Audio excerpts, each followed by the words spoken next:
Hello, everyone. Welcome to the Vocus webinar, Make the Most of Your PR with Real-Time Tactics. I'm Natalia Dickey, Director of Product Management at Vocus, a decision company, and your moderator for today. During today's webinar with Alissa Blate, we're going to learn how to tackle real-time PR, how to leverage opportunities in an always-on social media and news environment, how to develop a team that can respond in real time, and utilize tools that identify those real-time opportunities, and ultimately how to prepare for upcoming events and trends. Before I introduce Alissa, we have a few quick housekeeping points. So first, questions. There will be a moderated Q&A session at the end of this webinar, so please feel free to use the Questions tab on your webinar panel to submit those anytime throughout the webinar today. If you'd like to download the slides, you can click the Download Slides PDF link that's in the box titled Want to Learn More at the bottom of your audience console. And if you're on Twitter today and you want to tweet about this webinar, please use the Vocus Webinar hashtag, that's one word, or you could also use the tweet box at the top of the webinar console. And just a reminder, the top Vocus webinar tweets, like always, are going to receive a Vocus prize pack in the mail. So we'll be revealing those winners on Twitter shortly after the webinar. So now I'll introduce our speaker. Alissa Blate is Executive Vice President and Global Practice Director, Consumer Lifestyle Marketing at MWW Group, counseling brands looking to deliver results through smart communication strategies. She specializes in integrated marketing approaches that enhance engagement and brand reputation. Alissa also helps companies connect with key audiences through effective storytelling. With that, Alissa, welcome. Thank you. I'm happy to be here today and to talk for about 50 minutes about real-time marketing and real-time public relations.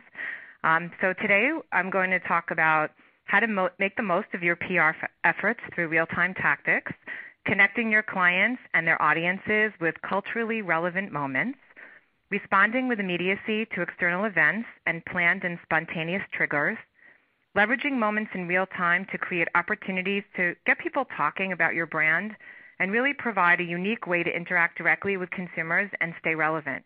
But more important, I'm going to focus on how to set up your organization for success to respond in real time and really leverage those opportunities in an always-on social media and news environment, deploying the right team that excels in our 24/7 PR and marketing environment, the tools you need to monitor and identify opportunities, and how to tap into those moments happening in real time to successfully drive participants and engage them in a way that really does matter to your brand and inspire action.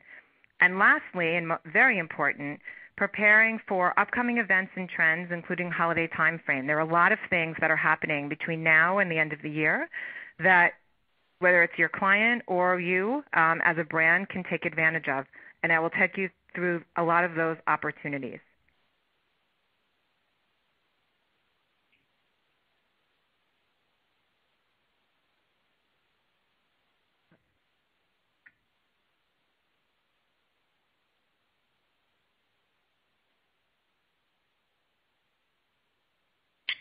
So many of us on this call probably don't remember what a newsroom used to look like, but this is what it looked like. And it was filled with reporters and journalists really racing for the next news story, on phone calls to get tips, using typewriters to write their stories. And it really took a while to get news out. And it also took a while for participants to consume news. And the print cycle was 24 hours. There was radio, there was broadcast, but there were significantly less mediums and channels with which to communicate, as well as to push news out. The newsroom today, though, is quite different. And today, news breaks in seconds, not minutes or hours. And we really need to be ready to respond and leverage that immediacy for our clients and our brands.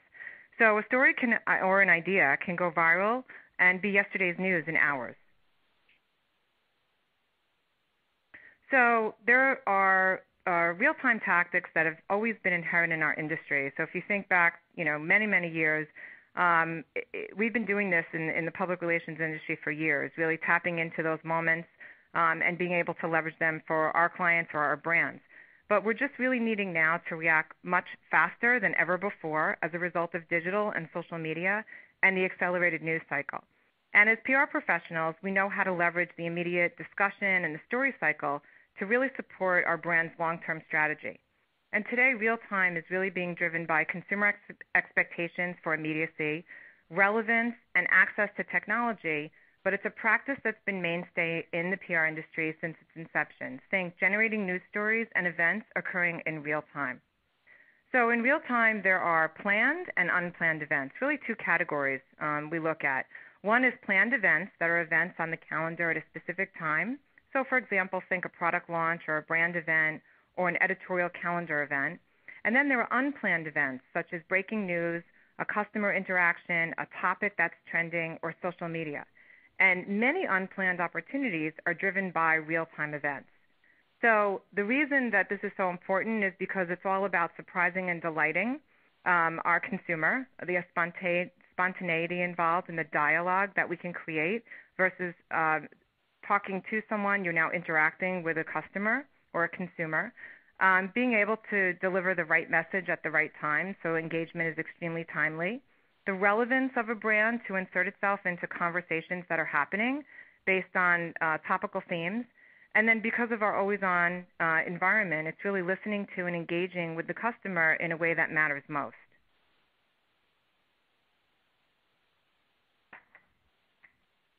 So in order to be successful in taking advantage of real-time opportunities, you really have to have a different mindset. And there's been this paradigm shift. It's actually, it's been for many years, but now because of the advent of social and the immediacy of how we can communicate with consumers and how brands can engage with their customers, there really needs to be a different mindset. Real-time marketing really should be a component of a larger brand strategy, and it requires a change in thinking. Often brands try to capitalize on what's trending without really thinking about the objectives and ultimately what your plan should be, which needs to be flexible enough in order to accommodate reacting in real time. So what's really important is to setting your brand up for success, rethinking your interactions with consumers and the media. It really requires a new playbook built on authenticity, relevancy, and being relatable. And people are in favor of in-the-moment, authentic messaging that they can relate to. And so it's important to be able to tap into that. And although with real-time marketing your content is still related to your brand, it's also creatively aligned with something people are currently developing opinions about. So it's important that you be careful in how you insert yourself or your brand in that conversation. And because that content is so relatable, people are empowered to share it. And so you have to remember that it's not something that you push out. It's what your customer or consumer or whoever you push it out to is pushing out to their followers and their fans on their social channels. So it's important to always weigh in on the pros and cons of every real-time strategy, and not every trending topic is right for every brand and your objectives. So it's important, if you work on the client side, to counsel your client if an opportunity makes sense for them.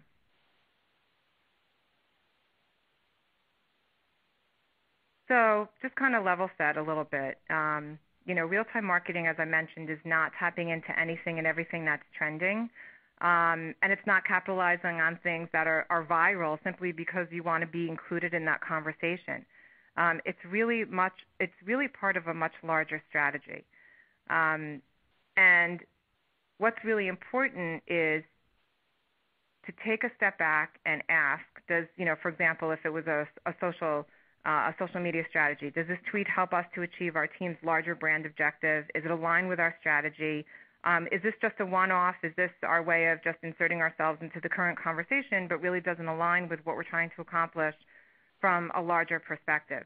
So, for example, just because World Cup, #WorldCup, was trending on Twitter, it doesn't mean that it makes sense for your brand to engage. So you really have to ask yourself, does this tie back to your overall marketing mix?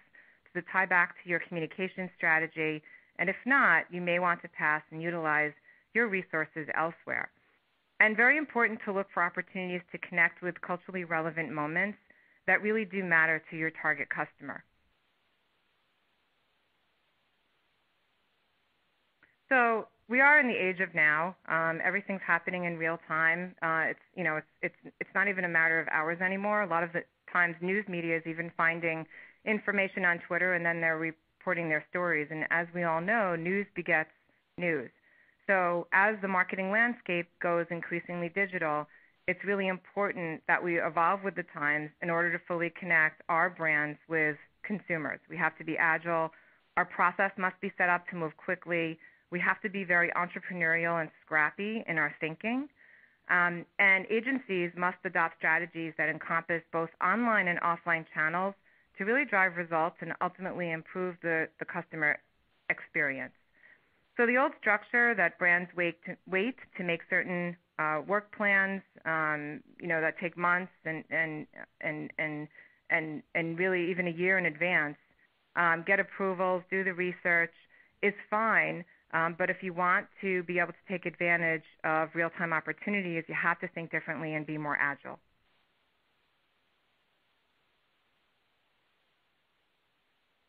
So if you take a look at what's driving real time, it's really about the conversations that are happening. It's about inserting yourself into those conversations, publishing content, being able to distribute that information or that content through social channels or even really news media. And then there are certain triggers such as news media or the conversations that we're continually monitoring. And so we look at this in really two different ways. One is the behavior that the consumer is exhibiting, so they're constantly exploring. They're always, having conversations. Consumers have short attention spans, as we all know. And then there's technology that's driving all of this. And then there are the brand behaviors. There's increased competition, many more opportunities to talk with and relate to your customer if you're a brand. And the environment is very crowded. So when you're thinking about inserting your brand into pop culture conversations, you want to make sure it's strategic and it's the timing is right.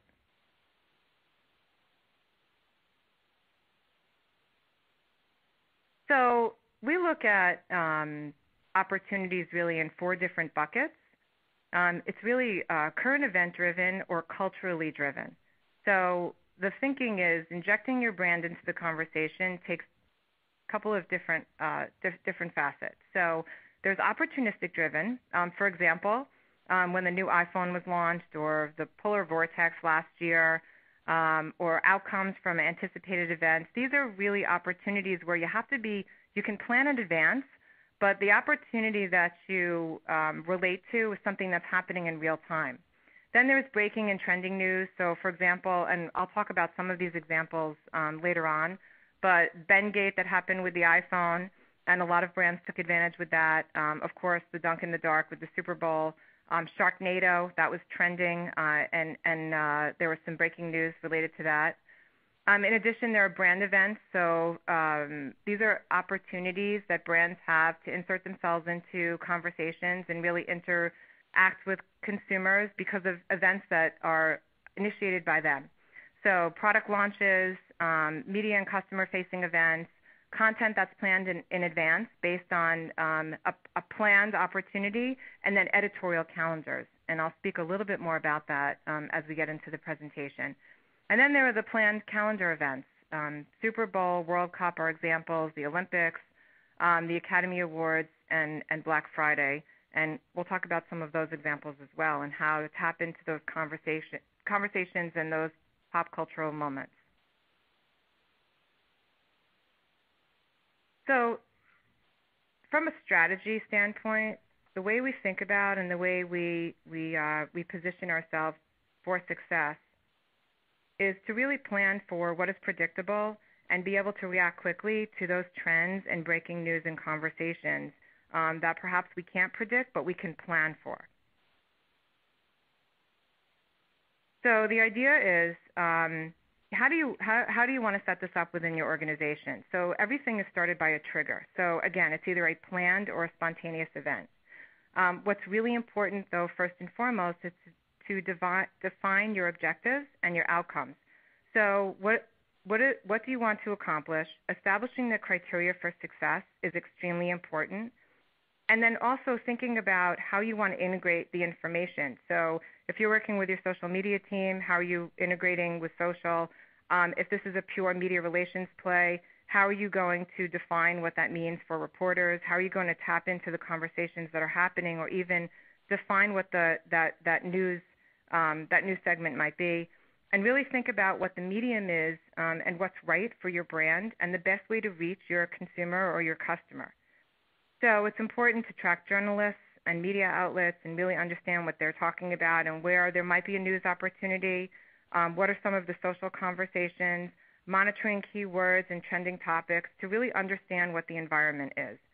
And then you have to develop your strategy. So is it a paid, owned, earned, or shared play? Is there an engagement, a one-on-one engagement? Is this just an opportunity for to generate publicity? And then the audiences. Who are your audiences? Are you looking to reach influencers? Are you going direct to consumer? Are you reaching specific individuals? And how are you going to do that? And then before you even get into distributing your content or the information, think about how you're going to monitor results. So as far as distribution is concerned, there's, again, direct communication. There are several tools that we use, visual tools. There are several different mediums that you can push content out to. When you're working directly with media, there are several visual aspects that are important to them as well that they might post. And if it's long lead, if it's traditional media, so newspapers, if it's online media, there are obviously different ways that media want to receive information, and then depending on what you want to accomplish, there are different channels that you want to push your information on. And then there's also offline, there are experiential opportunities. And then measurement. So there are different ways to measure your activities. There's share of voice, there's level of engagement, impressions, tonality, from a media relations play, what type of coverage you're going to achieve. So when we look at a strategy, we really look at these 5 points and keep them in mind when we develop our criteria to really, 1, set expectations for what our engagement is going to accomplish, and 2, monitor to make sure that we were successful.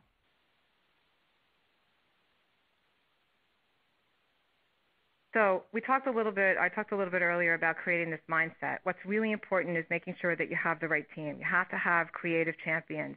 You have to have media specialists. You have to have social engagement experts that really understand the news environment and can monitor social channels and really what the conversations are. So drafting the right team is critical to the success of your real-time strategy. And think of your real-time activities as this mission control. So think of it as an old-school newsroom that's set up. The team is in one room working collaboratively, playing off of each other, and really the best players get the job done and help you achieve your goals. As I said, these are people that are creative. They can think on the spot. They're scrappy, entrepreneurial, and all of these people will not play the same position. So stack your team with people, creative writers, digital experts, and really everyone should work within a disciplined, strategic mindset. And your coach or your team leader needs to have the ability to turn around quick final approvals in this real-time environment. So what's very important also is if you're working with a client, if you're on the agency side, you want to make sure that your client is on board with your strategy and what you're going or what you hope to accomplish. There's nothing worse than tapping into a conversation or pushing something out to the media and having it not work within your overall client's brand or strategy. So being prepared is really important. Important to have content creators ready. Once you've pulled your team together, it's really important to make sure that you've got, you're setting up your team to access the tools to track trending data really 24/7. So setting up a newsroom, if you will. So looking at Google Trends for trending news, watching Twitter, watching Facebook trends, following what's trending across social, Sysmos for analytics. There are so many other tools that are available for agencies and you on the client side, brands on the client side to use. Very important is planning and then really practicing so that everyone is ready to react for any type scenario.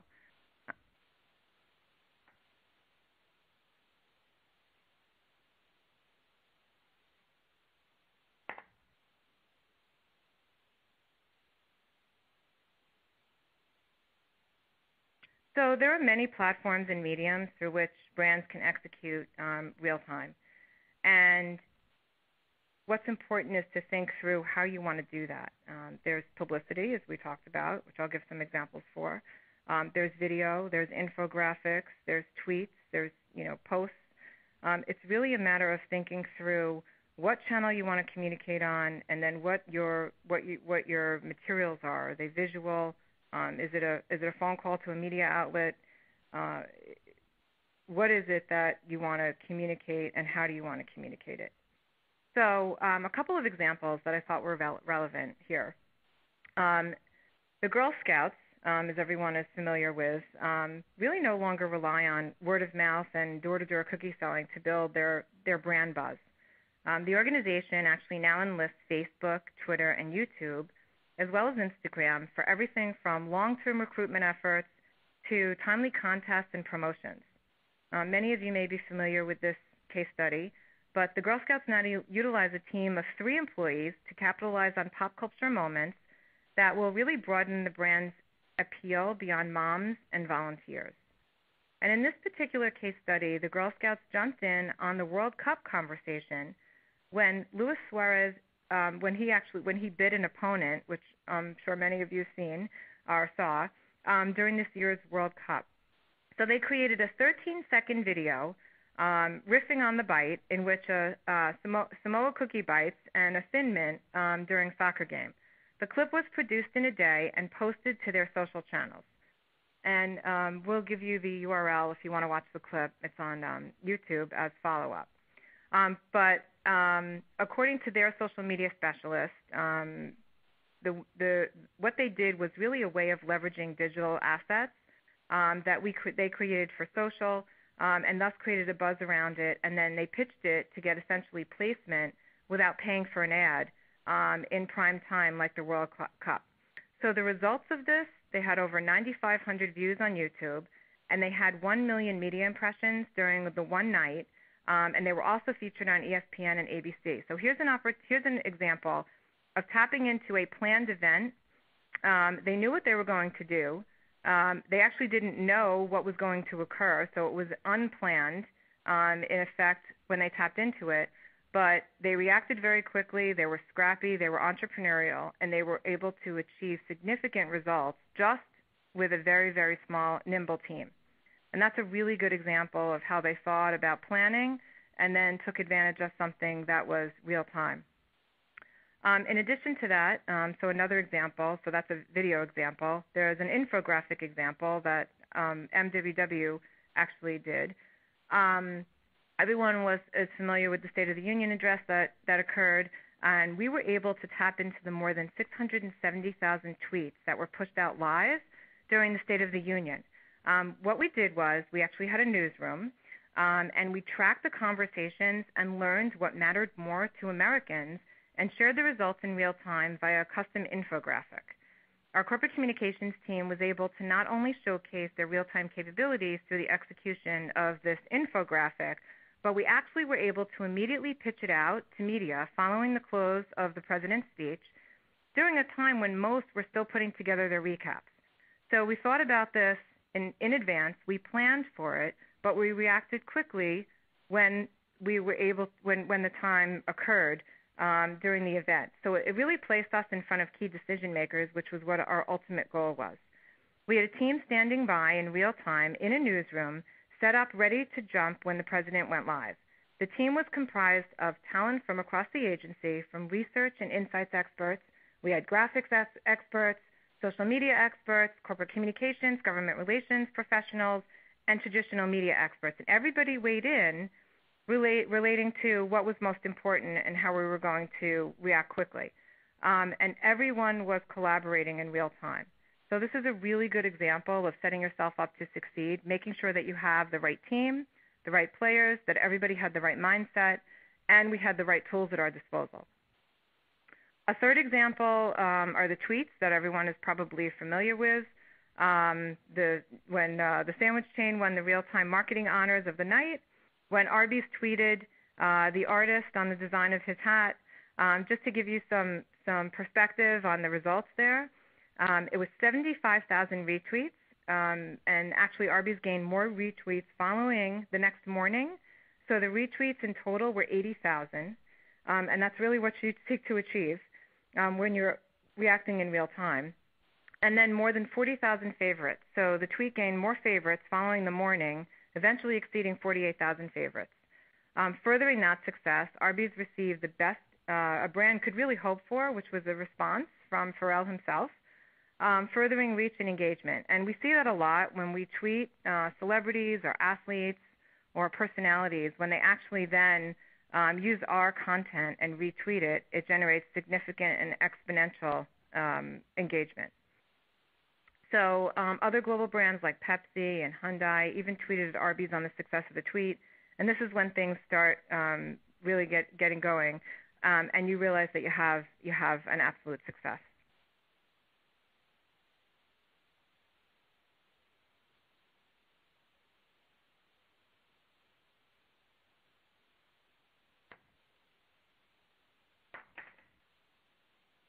So what's really important is the research that really goes behind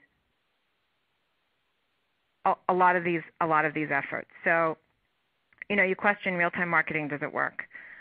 We actually compiled research during the World Cup this past year to determine the efficacy of tapping into global trends. And we saw some brands that succeeded and saw others that really didn't have much of an impact, or some maybe even had a negative impact. So we looked at 18 brands from across the globe of varying size, social presence, and customer base. And we had a controlled group of brands to serve as a baseline during the World Cup timeframe, because we really wanted to understand, does real-time marketing really work? And tapping into those conversations, was it something that is successful for brands, and also gives us a really good case study as to what criteria need to be established in order to be successful. So what we learned was only 8 of the 18 brands experienced a positive lift from their real-time efforts surrounding the World Cup. Of the brands that experienced that positive lift in engagement, some did it very well. So for example, Castrol, a brand with a following of almost 38,000 individuals, experienced an impact that blew the other brands out of the water. They had an increase in engagement of about 22,000%. Budweiser was the second most successful of the brands tested, with about 377% positive lift in engagement, which is significant. And then we questioned, why did some brands succeed while others saw no impact or even saw a negative impact? And so of the brands that experienced a negative impact, they were not planned well. They were self-serving, is what we saw, and they really didn't give World Cup fans truly what they wanted, which was soccer. So on average, they decreased their Twitter engagement by 47%, and that's what we've noticed. And then the 8 brands with positive lift, they were very insightful. It was well-timed. They were very brand relevant when they leveraged the hashtag World Cup. And on average, they saw an increase in engagement of 279%.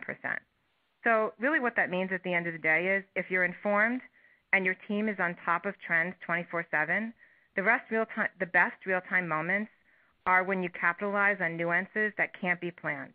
And consumers know that.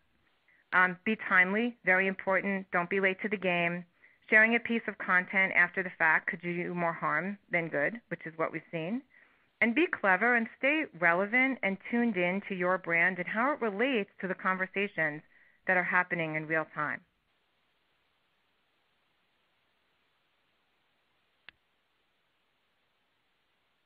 So some of the case studies that I had mentioned earlier I thought would be relevant and worth talking about,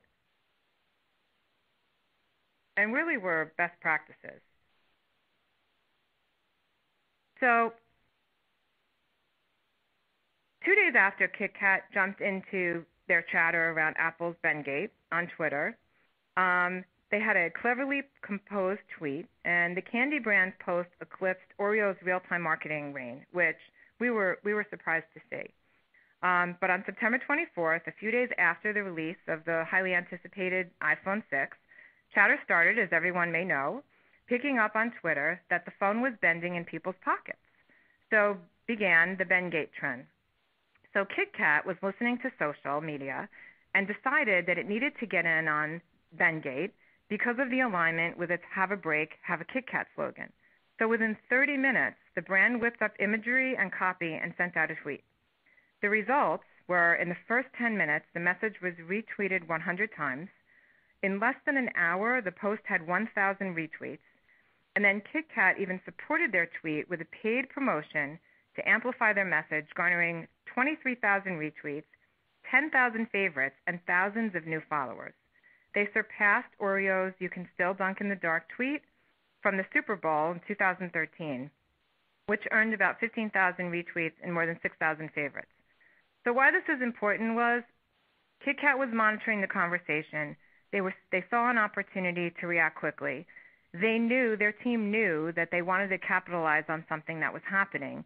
They, again, reacted quickly. They were very clever in how they did it, and they pushed the information out. And then it just started rolling and created this buzz based on a topic that was trending. And so that's why they were successful.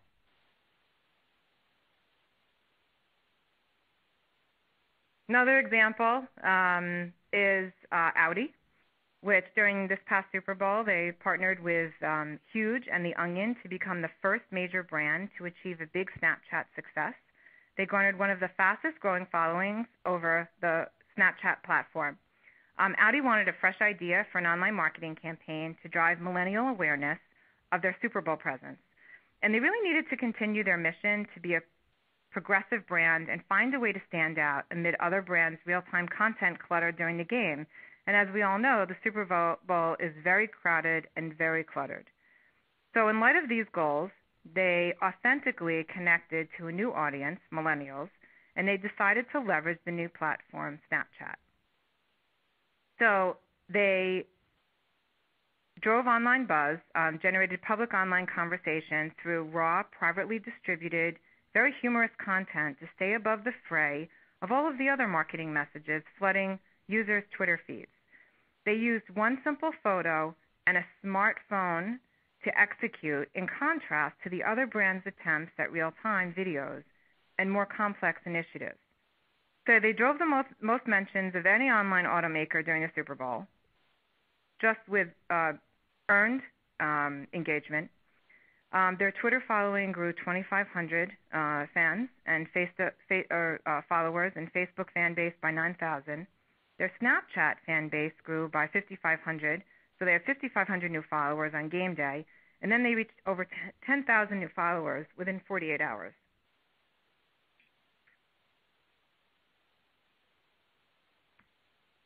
And then the third case study, which would be important to mention, is, as people may know, or you all may know this, but when Mets second baseman Daniel Murphy missed the 2014 opening day to take his paternity leave, he was heavily criticized by sports fans and sports media. And among the criticism, the diaper brand Huggies saw a big opportunity to tie back to their core values, which is very important, and support Murphy and his choice to be with his wife and his newborn son. So in honor of proud dads using Huggies, the brand launched hashtag Huggies Supports Daniel in real time on Facebook and Twitter, and they shared that they would donate diapers to Diaper Network for mentions of the hashtag. Their initial tweet garnered 495 retweets. They had 767 favorites. They had over 87,000 likes to their post and over 11,000 shares. So this is an example of, again, a brand reacting quickly, monitoring the news environment, see what's going on. This was not only social, this was also traditional media online, and it was topic of conversation rampant throughout the internet, and they capitalized on it with something that made sense for their brand.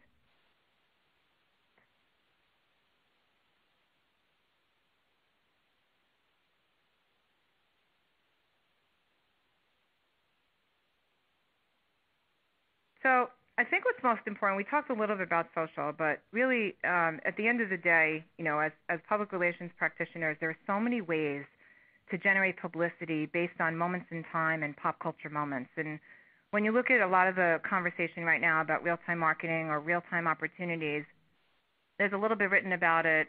Some people are talking about it, but it's not that big a conversation from a publicity standpoint. And this is something that has been inherent in our industry, as I mentioned, for forever.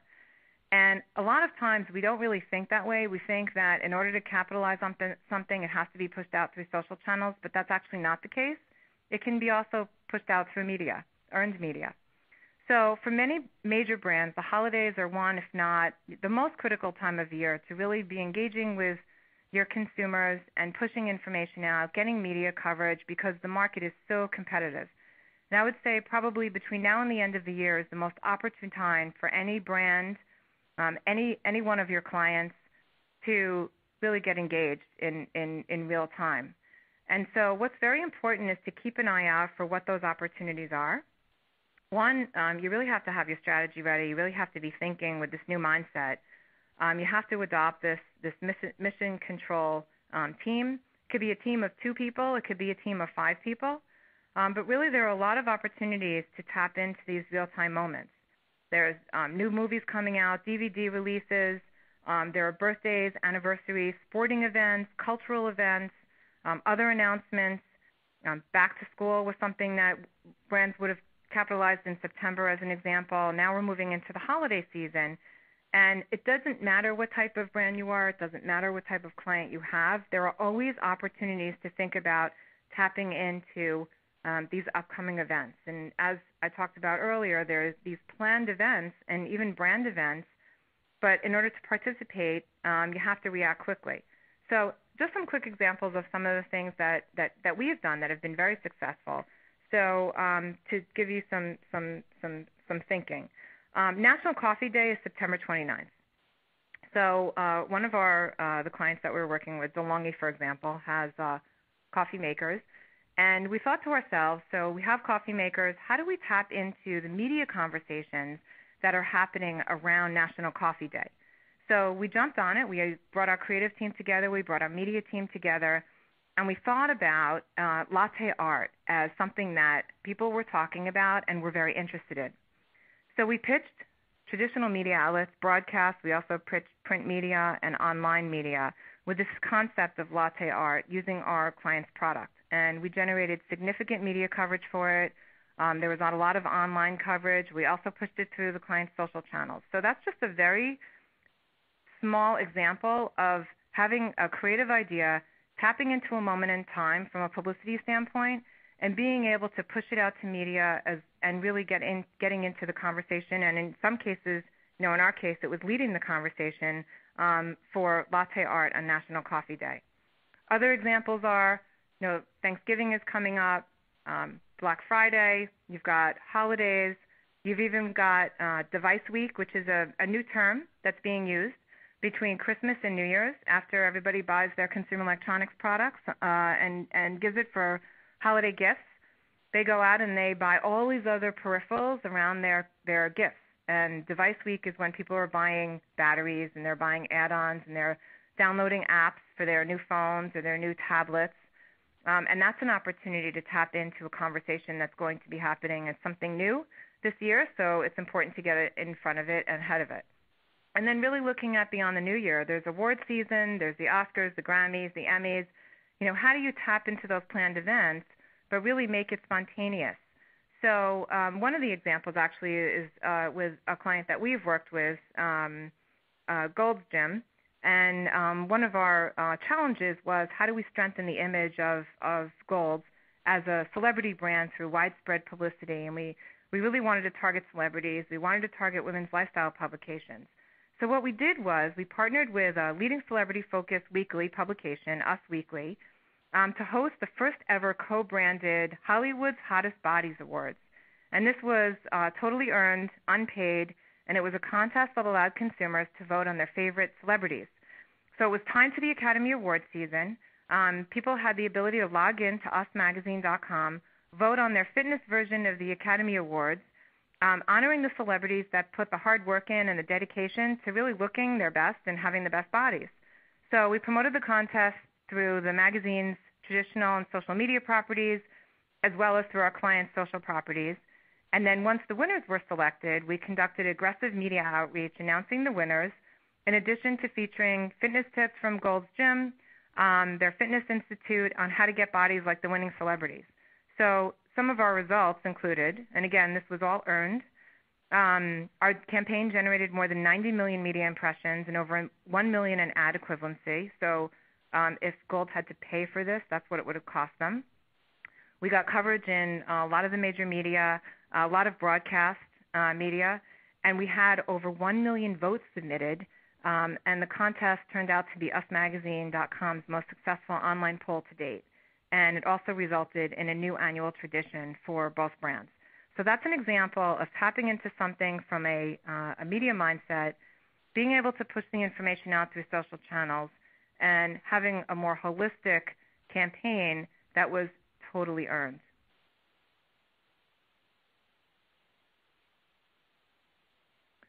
So when you're thinking about how to insert your brand or your client into the conversation, there are a couple of questions that are important to ask. So what is the appetite for injecting yourself into that conversation?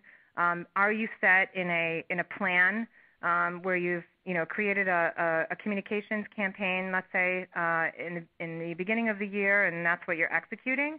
Or do you have an opportunity for wiggle room to be able to react quickly to opportunities, which I would say is something that's necessary in order to inject yourself into the conversation? Who's the audience you want to reach? What would be most impactful to them? And where is the best place to influence them? Is it through media? Is it through social media? Is it through experiential activities? And then what other initiatives will your client or your brand be involved in during this time period? What are other brands doing? The competition? And then how can you stand out? Standing out is extremely important. Otherwise, you're just one of the brands that's executing either a tweet or involved in a campaign. Who do you need to mobilize in order to be successful? What does success look like? How are you going to measure results? And really, what tools do you need to have in place in order to be able to react quickly?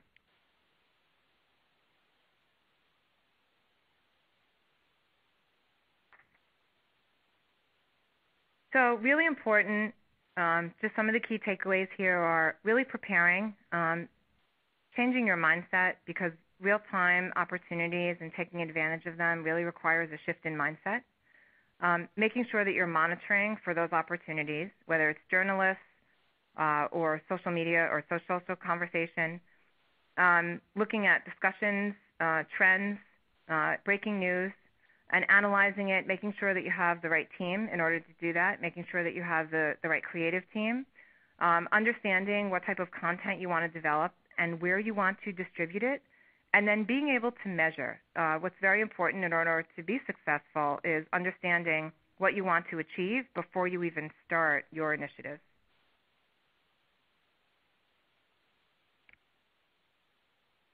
So that wraps up my conversation for today. One of the things that I would ask everyone to think about is just recently, speaking of Black Friday, the fight is on.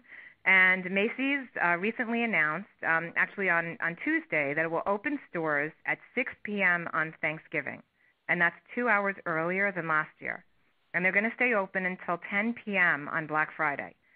And my question to the audience would be, so it doesn't matter what your brand is. It doesn't matter who your client is. How can you successfully, if it makes sense for your strategy, how can you successfully tap into what's going to happen? That's a planned event. So how can you tap into that in a way that makes sense for your client or your brand? Alissa, thank you. That was a great presentation.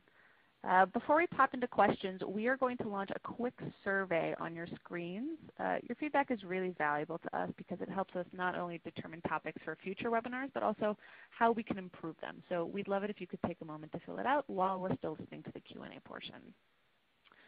And as a reminder, you can also continue to submit questions through the Q&A panel. And I'll go ahead and jump right in. Alyssa, a lot of the examples that you gave were of sort of big global brands. Could you tell us a little bit about how some less well-known brands with maybe fewer followers can see the same type of success? Yes. So as I mentioned, I think it's really important to make sure that you're monitoring what the news environment is. So if there are specific journalists that write about, let's say you're a small brand, and there are journalists that write about your brand, you want to know what they're talking about. You want to know what the topics of conversation are. And it's very easy to use tools that are inexpensive to monitor the social environment as well as, the news media. I mean, you can just do a Google search for any topic and see what's trending. And then really think creatively about how to insert yourself into that conversation. So, for example, the polar vortex was something that everybody was talking about. You don't have to be a big brand to tap into that conversation. So think about what you can do. If you have just as an example, let's say you represent a company that makes heaters. Well, what could you do with that? You represent a company. Let's say there's there's preparation for weather. You represent a company that makes flashlights, which might not be the most sexiest topic. How can you tap into those things that you already know are going to be talked about? And that's the advice that I would give to smaller brands. You don't need a lot of money. All you need is creative thinking. And what about some of those smaller brands that are actually just getting started with social media? Should they start with real-time marketing now, or do they first need to do some of those other tactics to build up their social media presence in the first place? So I think what's really important is you have to have your followers first. And so what we look at is a combination of earned, paid, and owned to really make sure that you're driving people to the conversations that you want to have with them. So I think it's important to establish your community first, and then once you do that, then you can start that engagement. But you have to start somewhere. And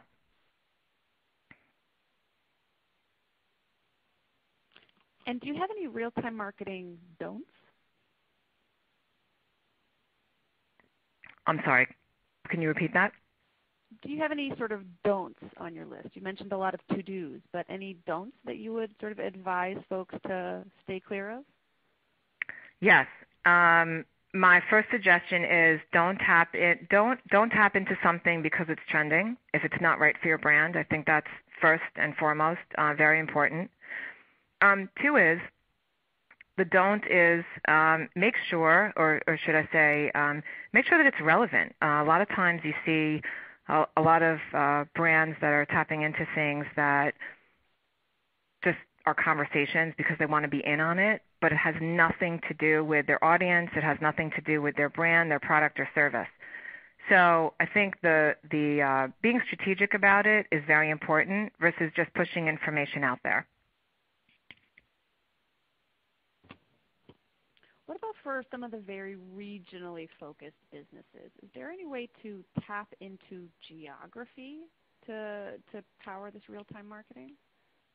Yes. So an example for us actually is McDonald's.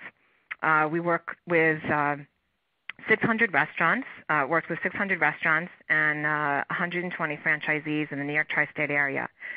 And during Super Bowl, McDonald's National had a sponsorship with the NFL and Super Bowl in 2014. And what was really important to us was to engage with our local community and our local fans in the New York metro market because those are the individuals that we wanted to drive into the restaurants. So what we did was we tapped into real time. We tapped into our social media channels. We had a Twitter handle. And we pushed out animated videos, play-by-play animated videos through our local Twitter handle, taking advantage of what was happening real-time on the field. So we took a national event and we brought it local and we made it relevant locally through our social channels that were really just frequented or the people who were in the New York metro area on our social channels and engaged with them that way. So I think there are a lot of tools that you can use from we call it hyper-local or from a regional perspective, really depending on, again, what your end goal was. We wanted to engage with millennials in a different way than we had before from a brand standpoint, and we wanted to make sure that it was very local. And it was important for us to look at what was happening from a national perspective, but really making it relevant to the New York metro market customer. Okay, that's very interesting. Do you have maybe any suggestions for our agency listeners on the best ways to actually charge clients for these types of real-time services? Charge as in as in monetary, or a charge as in getting them on board? Monetary. So how would you charge for services? Would it be a retainer, pay for performance? Do you have any sort of suggestions or best practices along those lines? I think that's really based on what your relationship is with your client and how you're working with your client. You can certainly look at project opportunities or have this be part of an overall retainer. I think it really depends on the relationship that the agency has with that particular client. Okay, and how far in advance would you suggest that brands prepare for creating a real-time campaign? So I think it really depends on what the opportunity is. If you're looking at a 360 campaign with earned, paid, and owned media and shared, and it's something that's, for example, if it's a Super Bowl opportunity, that's something that should be planned at least 6 months in advance, maybe 4 to 6 months in advance, just so that you can mobilize the team and you can have the right strategy in place. Or if you're looking to be scrappy, for example, our Super Bowl campaign for McDonald's, that was done in 2 weeks. So it really depends on, I think, the appetite of your client or the brand to engage in the activity and who the individuals are that you need to get on board and what approvals you need to get. There are a lot of brands that we work with where we have to generate approvals way in advance, and that requires a lot more time. There are others that trust us to move in the moment of time as we need to, and so it doesn't require a lot of approvals, and we can do things very quickly. The planned events that are spontaneous, if you will, so like an Academy Awards or the event that I had talked about that we did with Gold's Gym and Us Weekly, that was planned way in advance because we needed to get the buy-in of the magazine or the .com, as well as our client, and it was a much larger campaign, and we also had it in the gyms. So I think it really depends on the vastness and the scalability of the campaign as to how far in advance you want to start thinking about it. And do you have any suggestions for how to set up the right team to execute real-time marketing in an organization? Yes. I think it depends on the organization if you're thinking about whether it's on the client side or the agency side. But at the end of the day, it's having individuals with the right mindset. So creatives, very, very important. Writers, very important. People who can think strategically, extremely important. And these might all be the same individuals. It really depends on how large your organization is and the type of appetite that you have for engaging in real-time opportunities. But you can be a small brand and have 1 or 2 people doing this. As I said, the Girl Scouts have 3 people, and they were able to create their campaign and push it out in a very, very short amount of time. Lots of questions today about how to analyze the success of these campaigns. Do you have any tips? Yes. So I think what's really important, which a lot of us tend to do, I think less now than in previous years, but we kind of engage in an activity and then we look at the results. One of the things that's really critical, I think, not only for real-time, capitalizing on real-time opportunities, but just in general in our business is really thinking about what the results are that you want to accomplish and what success looks like while you're thinking about what the objectives are. Because then you're able to tie the results to the objectives when you're finished with your campaign. So measurement can be anything from engagement, which would be number of fans you have, how many retweets, tweets. If you're talking about social, there's a whole variety of tools that we use to look at engagement and success. And then on the media side, it's about what type of media you're looking to ensure pushes your message out, who's covering you, what the content is that they're covering, how they're covering you. A lot of times we work with clients and we'll say, here's an opportunity we need to capitalize on, and we know that we can get A, B, and C media outlets to cover it. And the objective is, well, we need to be in those media outlets because we can't otherwise. So it really depends on what you're trying to accomplish, what the objectives are, but there are many different ways to measure. For example, for Super Bowl, going back to Super Bowl and McDonald's, another component of what we did was we wanted to drive customers in store. We wanted to get to millennials. Part of our entire Super Bowl campaign, in addition to these vignettes that we created and pushed out real time, was we had coffee stations on Super Bowl Boulevard. We had activities to drive customers in store. So there was a measurement there of not only how many people were talking about this, our activities, but also how many people we drove in store. It's a lot harder to measure that aspect of what we do, being PR practitioners, but there's definitely a component of that, I think, that can be embedded in every campaign depending on how it's orchestrated. Okay, great. And I think we have time for actually one more question. Could you leave us with some final tips for how to find real-time opportunities? So I think the tips are really related to two things. One is making sure that you have the right tools and access to information. All you need is your computer. And all you need is to be able to do searches. There are some tools that are very inexpensive that you can purchase. And then the second piece of that is really the mindset. What I find in our industry is a lot of people don't have that strategic, always-on mindset in thinking about how to capitalize on real-time opportunities. So an example would be as soon as Macy's came out with the announcement that they're going to be opening their doors on Thanksgiving at 6 p.m., the wheels should have started turning on, for example, across agencies and across brands. It doesn't matter whether you sell coffee, whether you're a QSR or a fast casual restaurant and you want to drive people in before they go shopping, or you're an app and you want people to download your app. It doesn't really matter what your product or service is. It's about how to think creatively and have that mindset. So again, it's making sure you have the right tools, making sure that you can monitor information and breaking news and that you have access to that. And then the second piece of that is making sure that you have the right mindset. Well, unfortunately, it looks like we are already at the top of the hour. Everybody, thank you so much for attending today's webinar. You can find an archive of webinars on our website, vocus.com.